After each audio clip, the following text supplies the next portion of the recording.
बाकी के जो बचे 6 महीने हैं, अभी आप मंत्र चैंटिंग की बात कर रहे जी। थे, तो जो लोग हैं, क्या कोई ऐसा मंत्र है जिसका उन्हें जाप करना चाहिए जिससे कि इन बुरे प्रभावों से, मंगल जी। के प्रभाव से, शनि के प्रभाव से जी। वो बच सकें?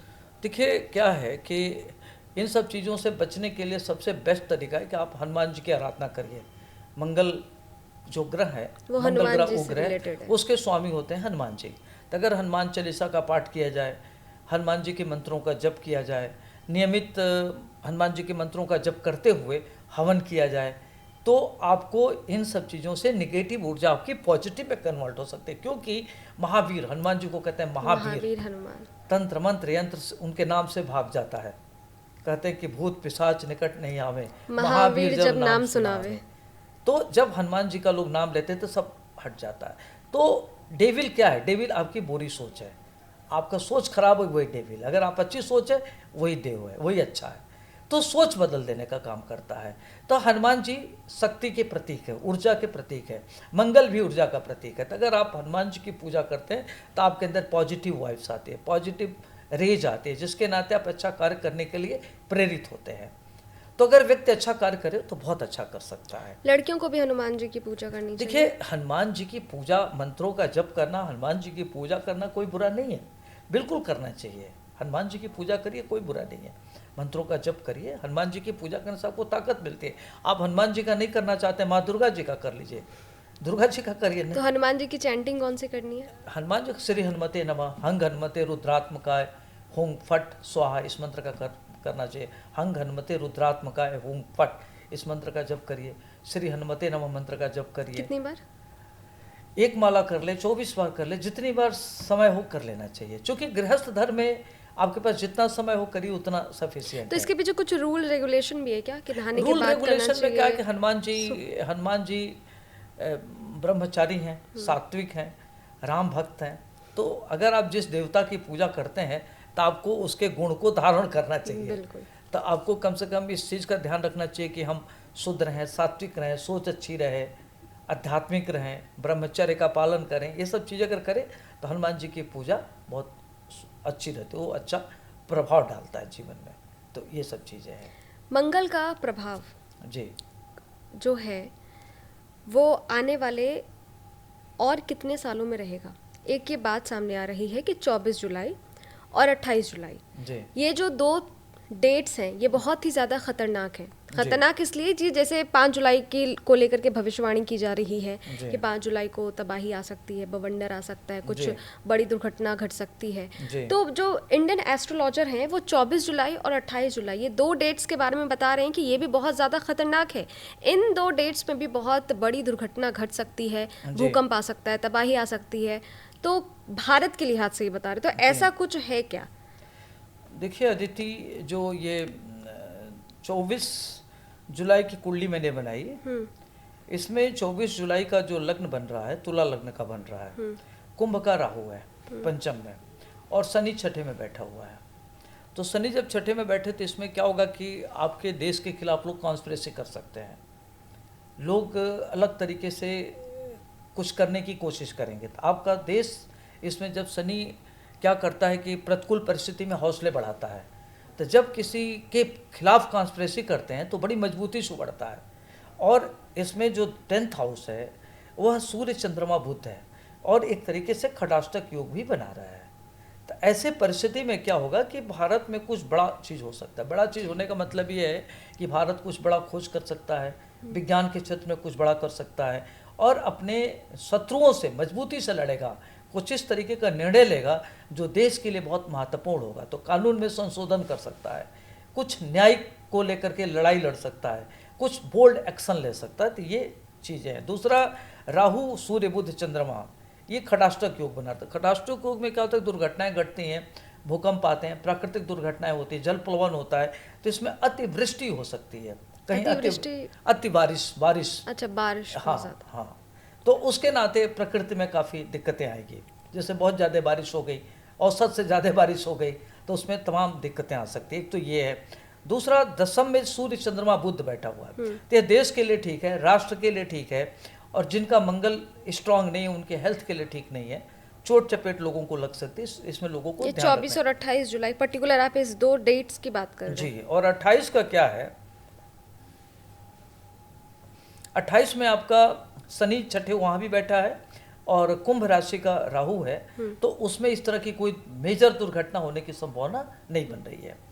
कोई इस तरह की घटना नहीं घटेगी जिससे काफ़ी ये हो, लेकिन उनको ध्यान रखना चाहिए जिनका मंगल नीच का है, जिनका राहु खराब है, तो उनको ध्यान रखना चाहिए, हेल्थ को लेकर के ध्यान रखना चाहिए, गाड़ी तेज़ नहीं चलानी चाहिए और एकांत में न रहें, मंत्रों का सहारा लें, संगीत का सहारा लें, कोई गलत डिसीजन न लें, बड़ों की बात को माने। और इसमें जो घर के गार्जियन उनको ध्यान रखना चाहिए कि अगर किसी के बच्चे, जैसे मान लीजिए किसी का वृष लग्न है, मान लिया कर्क लग्न है, लग्न में चंद्रमा केतु बैठा हुआ है या दशम में बैठा है या अष्टम में बैठा है, तो ऐसे जो संरक्षक हैं उनको क्या करना चाहिए कि अपने बच्चों को सही दिशा देनी चाहिए, उनको ध्यान रखना चाहिए, उनके प्रति कंसर्न रखें, उनको मॉरली इमोशनली बूस्टअप करें ताकि वो कोई गलत डिसीजन न ले, गुमराह ना हो, मिसगाइड ना हो, किसी एडिक्शन का शिकार ना हो, ये ध्यान रखना है। और अगर कोई भी संतान हो, लड़का हो लड़की हो, दोनों के लिए मैं कह रहा हूँ कि गार्जियन को ध्यान रखना चाहिए, उसको इमोशनली हैंडल करने की ज़रूरत है, उसको बहुत ज़्यादा डांट डपटने की ज़रूरत नहीं है, उसको उसकी ईगो हर्ट ना करे, उसके टांट न कसे। तो बच्चों को ध्यान रखना चाहिए कि बच्चों को आप बूस्टअप करिए, इनकरेज करिए, ध्यान रखिए, नहीं तो समय बिगड़ने का है, कभी भी आदमी बिगड़ सकता है, तो उसको ध्यान रखना है कि बिगड़े ना, बच्चे सुरक्षा रहे, घर में ठीक ठाक रहे, तो इस चीज़ का ध्यान रखना है जी। साल 2025 और 2029, 25 से लेकर के 29 तक, इसे बताया जा रहा है कि ये शापित साल है और ये जो साल है इसमें दुनिया ख़त्म हो सकती है, बड़ी तबाही आ सकती है, बाढ़, बारिश, भूकंप, ऐसी चीज़ें हो सकती हैं। तो क्या ये कलयुग का अंत, हम इसे कह सकते हैं कि कलयुग का अंत होने वाला है? देखिए अदिति, इसमें क्या होता है कि शापित कोई चीज़ नहीं होता, ये सारा रोल ग्रहों का होता है, ग्रहों का खेल होता है।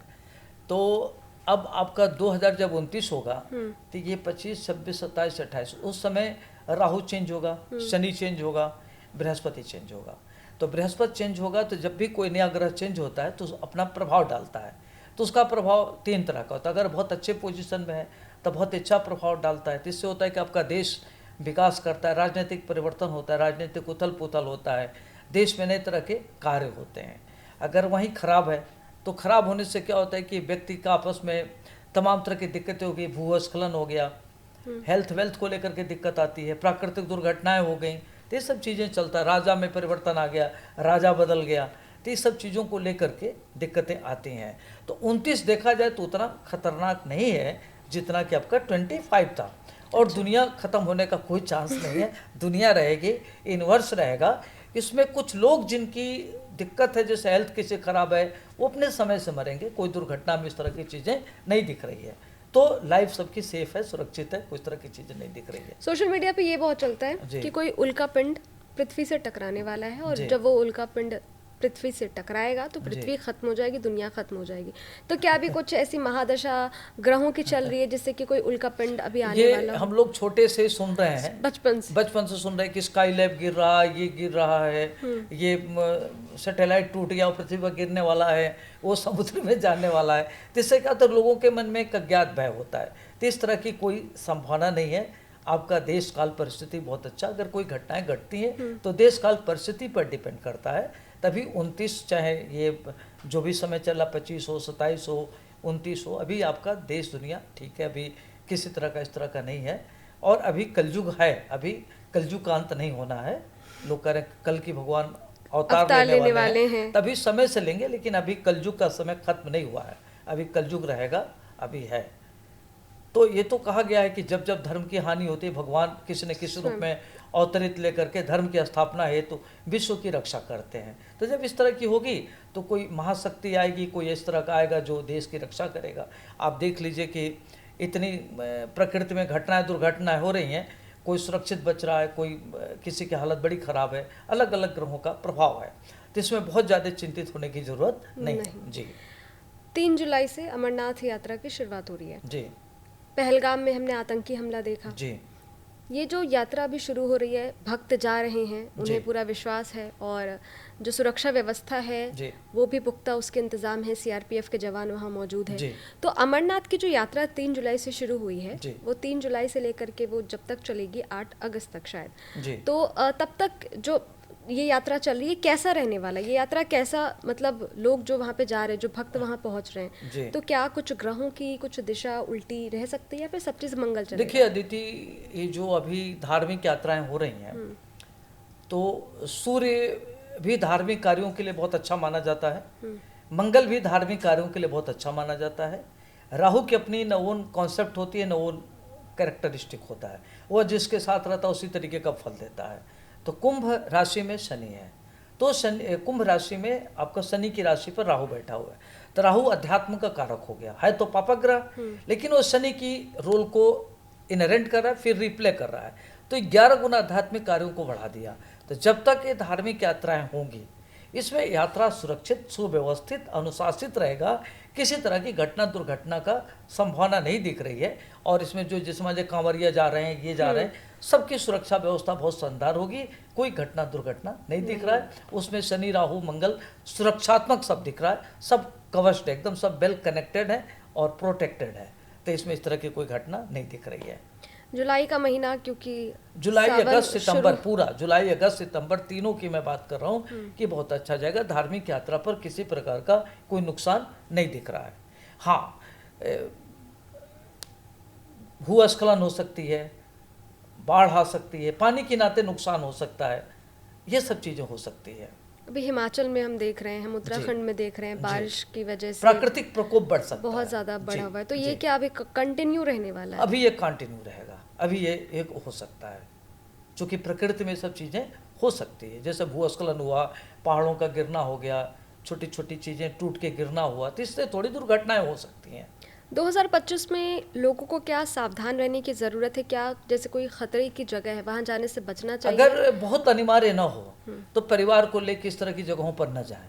अगर उनको पूजा पाठ करना है, सुरक्षित है, सब ठीक है तो जाएं, नहीं तो घर पर पूजा करें, जो उनके नज़दीक मंदिर है वहाँ जाएं, वहाँ पूजा पाठ करें, घर में भी बैठ के जप करें। और सावन के महीने में रुद्राभिषेक का बड़ा महत्व होता है, तो सावन के महीने में भगवान शिव के लोग आराधना करें, उनका रुद्राभिषेक करें, मंत्रों का जप करें, उसके लिए बहुत अच्छा होता है। जो सावन का महीना होता है ये बहुत महत्वपूर्ण है, ये देवादिदेव महादेव का बहुत प्रिय महीना है। इसमें क्या होता है कि 12 महीने में ये जो महीना होता है सावन का, बहुत ही अच्छा मानते हैं इसको। क्या कहते हैं कि अगर इसमें व्यक्ति पूरे जितने सोमवार मिल गया, सोमवार को अगर भगवान शिव का रुद्राभिषेक कर लिया, पूजा कर लिया और पूरा नियमित, तो इसमें क्या होता है कि व्यक्ति का हेल्थ वेल्थ ठीक रहेगा, व्यक्ति जितनी इच्छा होगी उतना धन मिल जाएगा। अगर व्यक्ति जीवन मृत्यु से संघर्ष कर रहा है तो उसका जीवन सुरक्षित हो जाएगा। अगर कोई लड़की है, शादी नहीं हो रहा है, उसकी शादी के लिए बेस्ट टाइम है। अगर किसी की शादीशुदा जीवन है, मैरिटल लाइफ ख़राब चल रही है, उसमें अगर भगवान शिव की आराधना करता है तो उसकी अपनी मैरिटल लाइफ अच्छी हो जाएगी। कोई सोचता है कि घर नहीं बना पा रहे हैं तो घर भी बन जाएगा। कोई चाहता है कि हमारा कैरियर नहीं बन पा तो उसका कैरियर भी बन जाएगा। तो उसके लिए बहुत अच्छा समय चल रहा है, तो इसमें सावन में करना चाहिए। दूसरी बात, इसमें मंगल भी पड़ेगा, तो मंगल में मंगला गौरी की पूजा की जाती है, तो मंगला गौरी का भी भूमिका उतनी महत्वपूर्ण है। मान लीजिए कि कोई लड़की मांगलिक है या लड़का मांगलिक है, शादी नहीं हो रही है, तब पूरा इनको मिल जाएगा 4 या 5 मंगल मिल जाएगा। तो इसमें मंगला गौरी देवी की पूजा करें, आराधना करें, तो इससे उनका मंगल ग्रह स्ट्रांग हो जाएगा। अगर कोई व्यक्ति मांगलिक है, मांगलिक के नाते शादी में दिक्कत हो रही है, तो करे तो उसका ठीक हो जाएगा और उसका जीवन बहुत ही अच्छा हो जाएगा। इसके साथ ही साथ उसका हेल्थ वेल्थ ठीक होगा, पारिवारिक लाइफ अच्छी होगी और व्यक्ति धन धान के क्षेत्र में काफ़ी आगे बढ़ जाएगा। अगर व्यक्ति बढ़िया करना है तो बहुत अच्छा कर सकता, आप प्रत्याशित रूप से जीवन में प्रगति कर सकता, तो सावन का सदुपयोग करना चाहिए व्यक्ति को। जी, मेरा एक सवाल है कि जापान के समुद्री तट पे एक मछली मिली, ये मछली, इसका नाम है ड्रूम्सडे फिश। इसे जो है कहते हैं प्रलय की मछली कहा जाता है, और कहते हैं कि समुद्र में इस तरीके की और भी हलचल हो रही है, और जब ये मछली बाहर निकलती है तो कोई बड़ा संकट आने वाला होता है। इसे लेकर के भी प्रेडिक्शन किया जा रहा है कि तबाही आ सकती है, बाढ़ बारिश, भूकंप हो सकता है, सुनामी आ सकती है, और भी कई सारी चीज़ें हैं हो सकती है। आप इसको किस तरीके से देखते हैं? देखो अदिति, इसमें क्या है कि बाढ़ बारिश भूकंप यह पूरे विश्व में तो आता है, आएगा और आता रहेगा। अब ये डिपेंड करता है कि उस बाढ़ भूकंप की इंटेंसिटी क्या है। बाढ़ की अगर इंटेंसिटी जैसे मान लीजिए कि बहुत ज़्यादा आ रही है तो उसमें जो क्षति होगी वहाँ के लोगों का क्षति होगा, जैसे जो समुद्री तट पर रहने वाले लोग हैं वहाँ क्षति होगी। मतलब जो उस इलाके के लोग हैं वहीं तक वहाँ पे वहीं प्रॉब्लम तक होगी, पूरा उसके लिए उसके विश्व आगे प्रभावित नहीं नहीं होगा। होगा। नहीं। दूसरा भूकंप आएगा। भूकंप आएगा तो इंटेंसिटी जैसे पूरे विश्व में भूकंप तो आएगा, इसमें कोई दो राय नहीं है, लेकिन भूकंप से बहुत ज़्यादा धन जन हानि नहीं दिख रही है जितनी युद्ध से धन जन हानि दिख रही है। तो युद्ध से धन जन हानि है, दुर्घटना से धन जन हानि है, और भूकंप से उतनी नहीं है। भूकंप तो आएगा लेकिन वो कंट्रोल में रहेगा, उसकी इंटेंसिटी कम होगी, इसलिए बचाव हो जाएगा लोगों का। और बारिश से लोगों का काफ़ी नुकसान होगा। जैसे बारिश से लोगों का फसलों का नुकसान होगा, हेल्थ को लेकर के नुकसान होगा, लोगों का काफ़ी नुकसान हो सकता है, हेल्थ को लेकर के बीमारी बढ़ सकती है, ये सब चीज़ें हो सकती है। प्राकृतिक प्रकोप जिसको बोलते हैं ये बढ़ सकता है। बाबा वंगा ने भविष्यवाणी की थी वर्ल्ड वॉर 3 को लेकर के कि और साल भी यही आसपास बताया था, 25 से 47 के बीच का साल। तो क्या वर्ल्ड वॉर 3 की पटकथा लिखी जा रही है? इजराइल, अमेरिका, इसकी भूमिका बन गई है, इसकी भूमिका बन गई है और वो शुरुआत हो गई है, और आने वाले समय में 10-15 वर्षों में बिल्कुल संभव है कि वर्ल्ड वॉर 3 जी उसकी भूमिका हो रही, क्योंकि आने वाला समय भी जैसे मान लीजिए कि शनि है, शनि में मीन से मेष में जाएगा, फिर आपका राहु कुंभ से मकर में जाएगा, फिर मकर से धनु में जाएगा। तो जब जब जाएगा तो उसमें क्या करेगा कि एक तो सोने का रेट बढ़ा देगा, क्रूड ऑयल का रेट घटाएगा, और विश्व में कई ऐसे देश हैं जो जिनको काफ़ी धन जन की हानि होगी, नुकसान होगा, दुर्घटनाएं होगी, सब चीज़ें तो होगी, लेकिन जो भी होगा नियंत्रण में होगा। बहुत ऐसा नहीं कि एकदम विश्व साफ हो गया, इस तरह का नहीं है। अभी आपने बात करी क्रूड ऑयल की, हाँ। सोने चांदी की, स्टॉक मार्केट का हमने हाल देखा कितना वो बुरा रहा।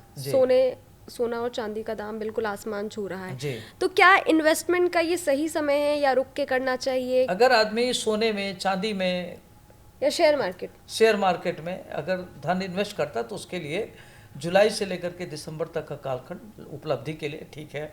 उसमें अगर करता है तो उसको धन लाभ होगा। सोने में अगर व्यक्ति इन्वेस्ट करता है तो उसको अच्छा पैसा, क्योंकि सोने का रेट अभी और बढ़ेगा, चांदी भी सोने की जैसे महंगी हो जाएगी, सफ़ेद धातु भी काफ़ी आगे बढ़ जाएगी। तो लगता है कि सब चीज़ें अगर उसमें इन्वेस्ट किया जाए तो अच्छा रहेगा। शेयर में उतार चढ़ाव रहेगा, शेयर मतलब स्मूथली नहीं जाएगा, कभी एकदम अप कभी डाउन, इस तरीके से होगा। रेड रहेगा या ग्रीन रहेगा? रेड ग्रीन का एवरेज दोनों मिला जुला के रहेगा, क्योंकि स्टार्टिंग के अभी हमने 6 महीने देखे हैं, बहुत ही ज़्यादा उतार और चढ़ाव। हाँ, तो ऐसे ही अभी भी उतार चढ़ाव में रहेगा। जी, मंगल की जो दशा है, जी, जो शनि का प्रभाव है, इनसे बचने के लिए क्या घर में रामायण, गीता पाठ, इन सारी चीज़ों को करवाना चाहिए, करना चाहिए? अगर हाँ तो कैसे? देखिए, शनि कहते हैं कि शनि के लिए अगर हनुमान जी की पूजा की जाए तो बहुत अच्छा रहता है। तो उसके लिए बहुत आसान तरीका है कि अगर आपके घर में मूर्ति है हनुमान जी की, तो उनके पैरों में चमेली का तेल और सिंदूर मिक्स करके अगर लेप किया जाए तो उससे उसकी मंगल का प्रभाव कम होता है। और हनुमान चालीसा का पाठ किया जाए, सुंदरकांड का पाठ किया जाए, पूर्णिमा होता है उसमें सत्यनारायण भगवान जी की कथा कहा जाए, गाय को रोटी गुड़ खिलाया जाए, तो इससे मंगल का प्रभाव कम होगा, शनि का भी प्रभाव कम होगा। शनि के लिए आपको क्या करना है कि कौवे को रोटी खिलाइए, पीपल के वृक्ष के नीचे सरसों का तेल जलाइए, 7 बार परिक्रमा करिए, तो आपके पास धन जन दोनों का फायदा होगा, हेल्थ भी ठीक होगा, धन भी आएगा, घर में जन में वृद्धि भी होगी। अगर किसी का मान लीजिए कि कोई शादीशुदा परिवार है, बहू आ गई घर में, कंसीव नहीं हो रहा है, तो अगर शनिदेव की पूजा करती हैं पीपल के वृक्ष की तो कंसीव हो सकता है, उसके लिए बहुत बढ़िया है। गरीबों की मदद करे, कोढ़ियों की मदद करे।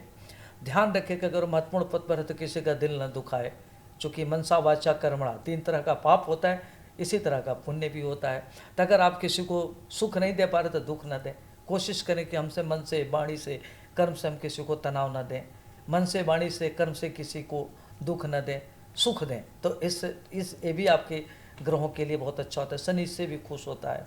और मंगल के लिए हनुमान जी की आराधना करिए, गाय को रोटी गुड़ खिलाइए, गाय को गुड़ खिलाइए, बहुत अच्छा रहेगा। तो इससे आपके लिए काफ़ी राहत मिलेगा। रह गई बात राहु की, राहु के लिए आपको क्या करना है कि गरीबों की मदद कर दीजिए, चिड़ियों को दाना खिलाइए, मछली को दाना खिलाइए, इससे आपका राहु शनि मंगल तीनों ठीक होंगे। और ब्रह्मचर्य का पालन करें।